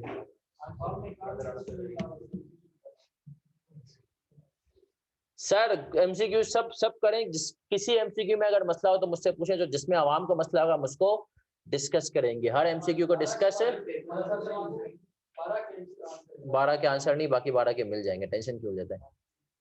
बाकी जो है ना उसके आंसर सर अगर आप FAR 1 की स्टेट टेक्स्ट उठाएंगे तो उसके अंदर मौजूद है सर। MCQs नहीं आते, वो सिर्फ कॉन्सेप्ट बिल्डिंग के लिए आए सर आए। ये कॉन्सेप्ट क्लियर हो गया? इजी था, इसका लर्निंग आउटकम भी साथ लिखा हुआ है। अब हम आगे बढ़ेंगे। अब हम सर फिर से समरी के पेज नंबर 2 पे आएंगे और हम अगली चीज पढ़ेंगे। सर वैसे जिनको बोर्ड अगर कभी मैं भूल भी जाऊं तो आप यकीन माने, जो छोटी सी विंडो आपके पास आ जाती है स्क्रीन शेयरिंग के टाइम, अगर आप उस पर डबल क्लिक करेंगे तो बोर्ड आपके लिए इनलार्ज हो जाएगा। हमारे goodwill not allocable to multiple CGUs। अब देखें सर, इसकी अकाउंटिंग जो है ना पढ़नी है। क्या कह रहा है?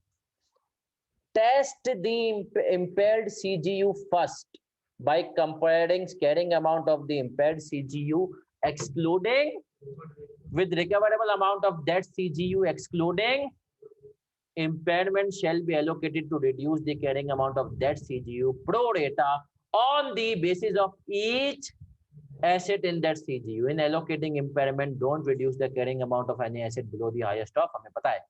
फिर कह रहा है then compare the carrying amount of group of CGUs, मतलब अब सबको पकड़ो, उनकी impairment testing करो और CGUs including goodwill with recoverable amount of the group of impaired, if any impairment shall be allocated in the following order. Reduce the carrying amount of goodwill first, then allocate the remaining impairment to the group of CGUs pro rata.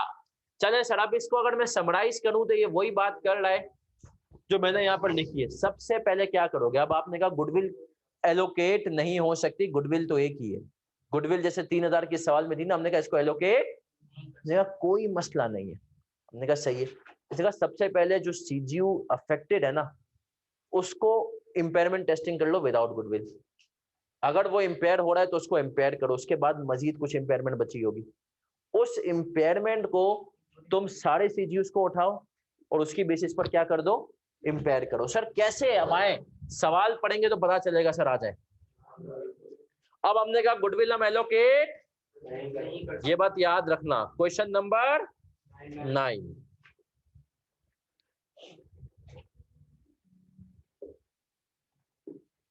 चले sir आगे बढ़ते हैं। On 31 December 2010 entity T acquires 100% voting right of entity for 10,000. entity M has manufacturing plants in 3 countries. The data relates to the end of 2010। ठीक है जी। Activities in entry A, B सही है। entity M is unable to allocate the price paid for CGUs of entity M and therefore cannot allocate goodwill to 3 CGUs A, B and C. Just after acquisition, a new government is elected in country. वही सब बातें। To pass legislation that significantly restricts exports of the main product produced by entity T and its subsidiary, that is Group T. As a result, and for the foreseeable future, Group T's production in country A will be cut by 40%। Management ने estimate किया कि CGU का cash generating वो कितना है? 1300। Further ये आखिरी line add हुई है। Recoverable amount of all CGUs including goodwill is estimated to be rupees 8,500। अब सर इधर देखना। अब हमने कहा सर इस केस में भी राउंड 1 राउंड 2 आपके लिए आ जाएगा। बिल्कुल यही सवाल है, थोड़ा सा फर्क है। क्या फर्क है सर? अब हमने कहा गुडविल एलोकेबल नहीं है।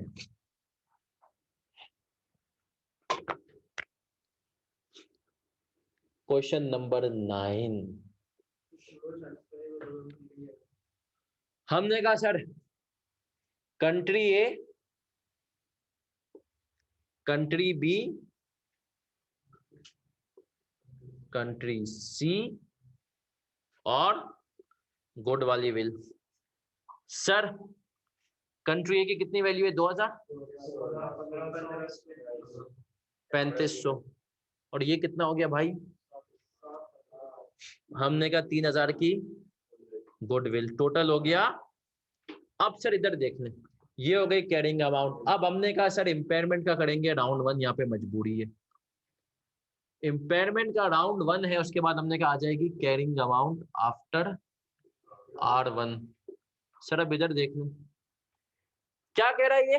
सबसे पहले जो अफेक्टेड सीजीयू, यहाँ पे अफेक्टेड सीजीयू कौन सा है, बोला उसकी इंपेयरमेंट टेस्ट करो विदाउट गुडविल, तो उसको वैसे एलोकेट नहीं हुई ना। तो हमने कहा ठीक है भाई। तो अगर हम कंट्री ए की बात करें तो इसका सर हमने कहा रिकवरेबल अमाउंट कितना हो गया 1300। तो अब हमने कहा 640 की गुडविल इस पे मतलब इसके ऊपर इंपेयरमेंट आ गई। बाकियों का हमने कहा यहाँ पर हम एलोकेट नहीं करेंगे, गुडविल को भी एलोकेट नहीं करेंगे। उनके लिए हम आएंगे कहां पर सर, राउंड 2 पे। नहीं सर मेरा दिल चाह रहा है मैं यहाँ पर कर दूं, कर सकता है भाई तेरा सवाल, लेकिन आइडियली क्या है सर अलग अलग करके करें, पेपर में बेशक आप टाइम के लिए कुछ भी कर लें। टोटल हमने कहा ये हो गया 9,360। अब आपने कहा सर दूसरे केस में ये कह रहा है then overall impairment testing of all CGUs including goodwill. अब सर हमने कहा राउंड 2 की इंपेयरमेंट आ गई, कितनी आई भैया। अब हमें पता है इसके बाद कैरिंग अमाउंट कितनी हो जाएगी 8,000। और हमने कहा इधर देख लो प्लीज, इधर देख लो। और हमने कहा सर अगर ये 8,500 की इंपेयरमेंट हो रही है तो हमें पता है 860, और क्या 860 की इंपेयरमेंट का जिगरा बर्दाश्त करने के लिए, गोली बर्दाश्त करने के लिए गुडविल काफी है। यस सर, हमने कहा इसका मतलब ये है कि activities in countries A B और सी तो इम्पेयर नहीं हुई। तो हमने कहा गुडविल कितने की बची 21। ये कॉपी करें फिर शरारत करते हैं, इसमें गुडविल को भी खत्म करते हैं, इन दोनों के ऊपर भी जाते हैं। पहले ये यहाँ तक कॉपी करें, इतना आसान है। नहीं सर ऑफ तो आज ईशा पे है ना, ईशा कब है 9:15।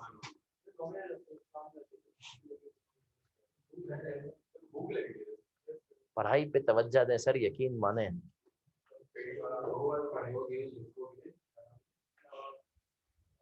चलो पढ़ाई पे सर तवज्जो दें, आप यकीन माने। ये अभी देखिए फॉर्म में खाते पीते तो रहते हो, क्लाइंट पे बेटा जब जो मुफ्ता फोड़ोगे ना इंशाल्लाह, सच बता रहा हूँ, क्लाइंट पे जो तुम मुफ्ता फोड़ोगे ना इंशाल्लाह, तो एक वक्त ऐसा आएगा, यकीन माने हम लोग तरसते थे माँ के हाथ का खाना खाने के लिए, जब खतरनाक वाली लेट सिटिंग हो ना और आप 7 दिन सुबह 10 बजे की लाइन पे पहुंचे और रात को 12 बजे आ रहे हैं, और ऐसा वक्त आएगा आपके साथ। सही है। तो अब फिर मैं आपको सच बताऊं, हम थे DHL पे एयरपोर्ट, क्लाइंट ने कहा था भाई 400 रुपए की लिमिट है, ये मैं आपको बात बता रहा हूँ 2012 वहां पे उस टाइम पे 400 रुपए की ठीक ठाक 400 रुपए की लिमिट है, जो खाना है खाओ पर बंदा डिनर में, लंच नहीं देते थे वो। सही है, लेकिन हमारी आदत है हम लंच भी बाहर से ही करते थे, हम 400 रुपए में मैनेज कर लेते थे। सही है। तब हमने कहा अब यकीन माने वहां पर हमने उस साइड के तो भाई मतलब मैकडोनल्ड्स जो था ना एयरपोर्ट वाला, वो तो हमें पहचान गया था। सही सर, वो जाते ही बोला था यार ये सर का ये ले उसका ये कर दो, इतना खा लिया। फिर अनवर जो है अपना बलोच है वहां पे, और बाकी उस साइड पे जितनी भी चीजें है ना वो सब हमने करी। सही, वो तो हम चले जाते थे यार क्लाइंट से, एयरपोर्ट से क्या मसला है। सही, लेकिन सर हमने कहा कि सर यकीन माने ये सब खाने के बाद एक वक्त ऐसा आता था हम कहते थे नहीं यार अब घर का खाना है। एक दिन फिर हम बीच में एक ऐसा कर देते, हम कहते थे यार आज नहीं खाएंगे और आज घरों पे जाके खाएंगे। नहीं तो एक वक्त आएगा। सही है सर, तो आप क्या करेंगे, आप बेचैन होंगे अम्मा के हाथ के खाने का। लेकिन सर बस याद रखें, और जिस लाइफ को आज आप गालियां देते हैं इंशाल्लाह एक दिन इसको एक दिन दुआ, जिस फर्म को आज आप गालियां देते हैं हम भी देते थे, तो आप यकीन माने आज एक वक्त आएगा आप फर्म को दुआएं देंगे, चाहे कोई भी फर्म हो। आप क्या बोलेंगे यार जो सिखाया। चलिए सर यहाँ तक क्लियर है।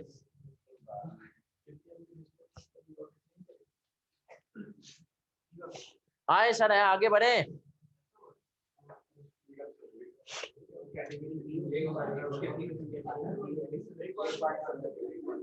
चलिए सर इधर देख लें भाई, इधर देख ले मेरा बच्चा, जल्दी जल्दी जल्दी।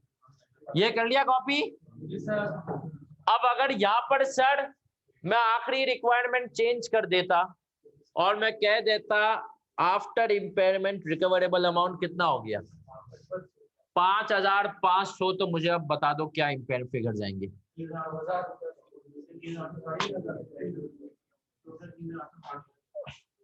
टोटल हो जाएगा 3,800। तब आपने मुझे फिगर्स बतानी है इस कॉलम के, जल्दी बताएं सब, जल्दी मशीन पे कैलकुलेट करके बताएं। हमने कहा सर ये क्या हो गया 3,000 पूरा गुडविल। सर मुझे बताएं क्या मैं कंट्री ए को और एलोकेट कर सकता हूं, क्योंकि सर कंट्री ऑलरेडी किस पे आ चुकी है recoverable amount. Recoverable amount is higher of fair value less cost to sell और वैल्यू इन, तो इसके ऊपर तो मजीद इम्पेयरमेंट नहीं जा सकती। आगे बढ़ो, और हमने कहा बाकी कंट्री बी के ऊपर कितनी आ गई 258 और 602। सही है सर, किस रेशो में? हमने कहा बहुत सिंपल है, 1500 डिवाइडेड बाई 5,000 मल्टीप्लाई बाई 800।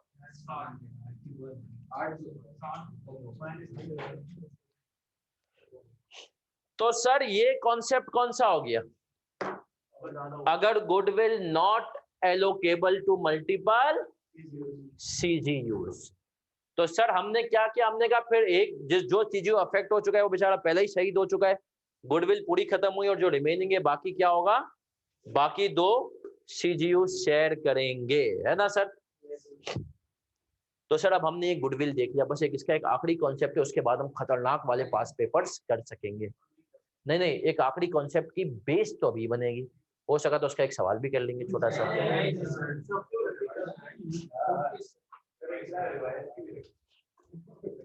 चले सर, अब जो है ये अगर आपने कॉपी कर लिया तो एक और हम कॉन्सेप्ट की तरफ देखेंगे, कॉर्पोरेट एसेट्स। अगला जो कॉन्सेप्ट है वो क्या है, कॉर्पोरेट एसेट्स। जी जी बिल्कुल समझ सकते हैं, मैं आपको एफआरएस खुलवाऊंगा, थोड़ा सा टाइम दे, पहले हम सारे मेन कॉन्सेप्ट्स कवर कर लेना। अभी एक आईएफआरएस से बड़ी अच्छी अपडेट है, लेकिन अभी मैं आपको कंफर्म नहीं कर सकता। एक सोल्यूशन के ऊपर, इंटरप्रिटेशन के ऊपर मेरी और आईकेप की थोड़ी सी एक बहस चल रही है।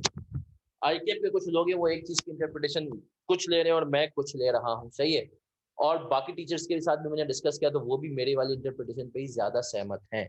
लेकिन सर अल्टीमेटली हमें अगर इंटरप्रिटेशन पे जाना है, किस पे जाना है सर? आईकेप पे, क्योंकि हमने कहा भैया अगर उसका दिमाग में इसका सोल्यूशन यही है, इंटरप्रिटेशन यही है, मेरे दिमाग में कुछ भी हो। वो एक लीजिस का एक सवाल है जिन बच्चों ने किया भाई पिछली टाइम का विंटर 20 का, उसके सवाल के अंदर एक हमारे हिसाब से इंटरप्रिटेशन अलग है, आईकेप के हिसाब से अलग है, और आईकेप अपनी बात पे डटा हुआ है, बोला इसकी इंटरप्रिटेशन वही है जो मैं कह रहा हूँ। उससे ज्यादा फर्क नहीं आ रहा, थोड़ा सा फर्क आ रहा है सर, वो तकरीबन 2-4 नंबर का होगा, लेकिन इस किस्म के केसेस से हमें एक अंदाजा मिलता है। हम पढ़ेंगे भी पैराग्राफ के, यार ये आईकेप क्या कह रहा है और हम क्या कह रहे हैं, तो हमारी राय कुछ भी हो किधर कर देनी है, साइड में, किसको देखेंगे, आईकेप को। चलें सर अब आगे आते हैं। अब हमने कहा सर यूनिलीवर की अगर मैं बात करूं, अब हम आते हैं, सपोज करें पीएनजी ने यूनिलीवर को अक्वायर्ड कर लिया। पीएनजी ने अगर यूनिलीवर को अक्वायर्ड किया तो हमने कहा गुडविल तो हमने कहानी समझ ली, एलोकेबल नॉट एलोकेबल ना, लेकिन सर यूनिलीवर के डिफरेंट जितने भी ब्रांड्स हैं हमने कहा सब क्या है, सीजीयू है ना, जेट स्पॉट भी है, मैग्नम भी है, रफान भी है, नॉट भी है, हमने कहा ये सारे सीजीयू हैं। लेकिन सर यूनिलीवर की अवारी टावर्स के साथ एक हेड ऑफिस है। अब देखा जाए तो सर वो हेड ऑफिस सारे ही सीजीयू की हेड ऑफिस है ना सर, ओवरऑल यूनिलीवर की हेड, वो किसी एक, वो हेड ऑफिस किसी एक सीजीयू से उसका ताल्लुक नहीं है। इसी तरीके से सर बहुत सारे ऐसे एसेट्स होते हैं, यूजुअली तो हेड ऑफिस होती है पूरी, लेकिन हमने कहा उसके अलावा भी और ऐसे हो सकते हैं, सेल्स ऑफिस है। अब एक यूनिलीवर की एक सेल्स ऑफिस है लाहौर में, वो सेल्स ऑफिस से हमने कहा आइसक्रीम का काम भी हो रहा है और हमने कहा उसका फूड्स का काम भी हो रहा है, सही है। आइसक्रीम के डिफरेंट ब्रांड है, फूड्स के भी 2 बड़े ब्रांड है। तब हमने कहा यार ये जो डिफरेंट एक एसेट है, कॉर्पोरेट एसेट, अब इसका केस क्या है, हमने कहा इसके भी सर दो केसेस हैं कि या तो कॉर्पोरेट एसेट हम एलोकेट कर पाएंगे डिफरेंट सीजीयूज के अंदर, या तो हम कॉर्पोरेट एसेट्स को डिफरेंट सीजीयूज के अंदर एलोकेट नहीं कर पाएंगे। और सर इसकी टेस्टिंग भी बड़ी मजेदार है, तो बिस्मिल्लाह कर लें एक सवाल। सिर्फ 3 लोग कह दें। Yes sir. एक आदमी ने कह दिया, बस कौन? सर देखें 2 लोग तो कह चुके हैं, एक फिजिकल एक ऑनलाइन।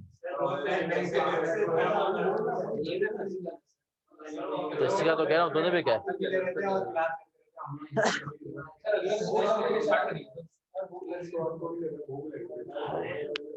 चले सर, तो अगली क्लास पे ही जाएंगे, लेकिन अभी इसका एक कॉम्प्रिहेंसिव रिवीजन कर लेते हैं सर, सही है, ताकि हमें चीजें रहें। अगली क्लास में इंशाल्लाह अल्लाह ने चाहा तो हम past paper table for use, सही है, सीजीयू जिसके अंदर गुडविल शामिल हो, और हमने कहा इंटेंजिबल जिसकी इंडेफिनिट लाइफ हो, वरना क्या करेंगे हम, जब इंडिकेटर्स होंगे तो हम इंपेयरमेंट टेस्टिंग करते हैं। अब हमने कहा सर जैसे इंपेयरमेंट जो होता है उसके अंदर हमें एक और इंपेयरमेंट करते हुए एक और बात का ख्याल रखना है, क्या ख्याल रखना है?